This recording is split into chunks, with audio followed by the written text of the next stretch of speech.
Hello, ladies and gentlemen, and advocates. Thank you for being with us.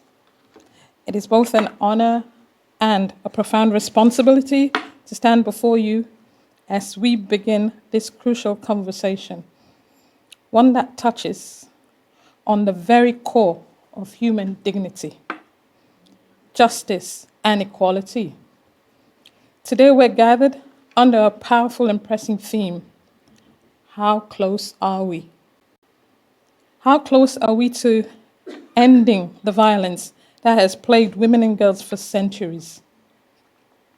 How close are we to ensuring that every woman, everywhere, is free from fear, free from abuse, and free to live life with dignity and in safety? How close are we to making women's rights, as they should be, synonymous with human rights? The answer to these questions are both sobering and unsettling. In the year 2024, women and girls continue to face unimaginable levels of violence.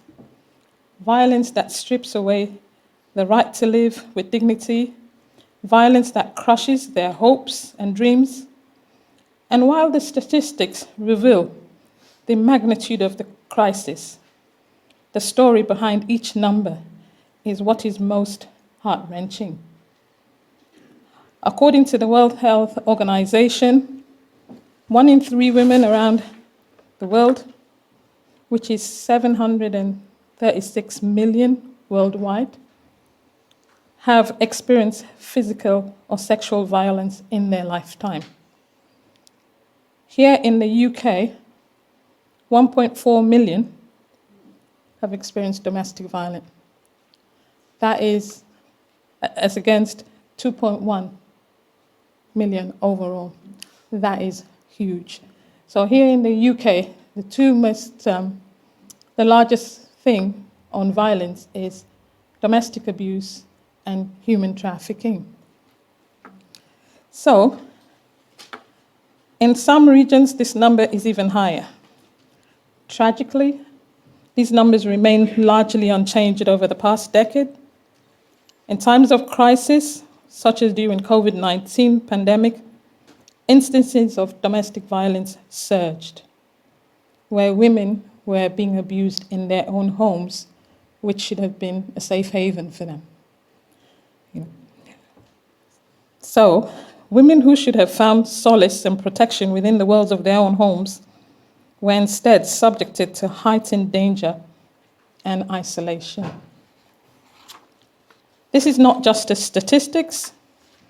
Behind every number is a woman, is a daughter, is a mother, is a sister, whose life has been marked by fear, loss, and trauma. These are not isolated cases. They represent a widespread systematic epidemic. In far too many parts of the world, domestic violence remains normalized, even continues to rise to staggering levels, making them not just victims of war, but gender-based violence. Today's theme, how close are we? It is more than a question. It is a challenge. It is a call to action.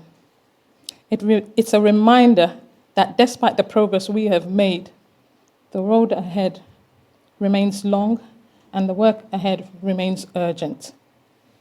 As we embark on this important conference, with its keynote speeches, panel discussions, and interactive sessions, let us remember that our work is not just about raising awareness. We are here to spark practical, actionable solutions. We are here to take actions. We must ask ourselves, how do we shift the tide of gender-based violence? How do we hold governments, institutions, and individuals accountable? How do we ensure that every woman and girl can live free of fear and violence? We know that women's rights are human rights, and human rights are women's rights. We know that there can be no justice, no peace, no equality without ending violence against women and girls. But knowing is not enough. We must act, and we must act now. We've got 6 years left to achieving our gender equality goals, which are set for 2030. And it is not looking good, but we still have hope that we can make a difference in 6 years. So, we know that women's rights are human rights. We know that there can be no justice, no peace.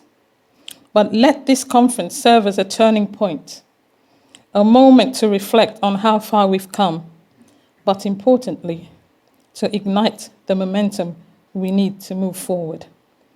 Through meaningful dialogue, the sharing of best practices, and the identification of actionable solutions, we will break the chains of violence and build a future where every woman and girl can live her life free from fear and full of opportunities. The road ahead will not be easy, and we've never said it's an easy road.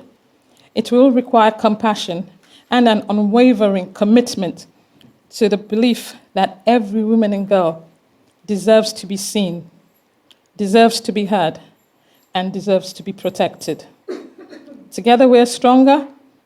Together we can create a change that is so desperately needed. Thank you for being here today. Let's begin this important work. Thank you very much.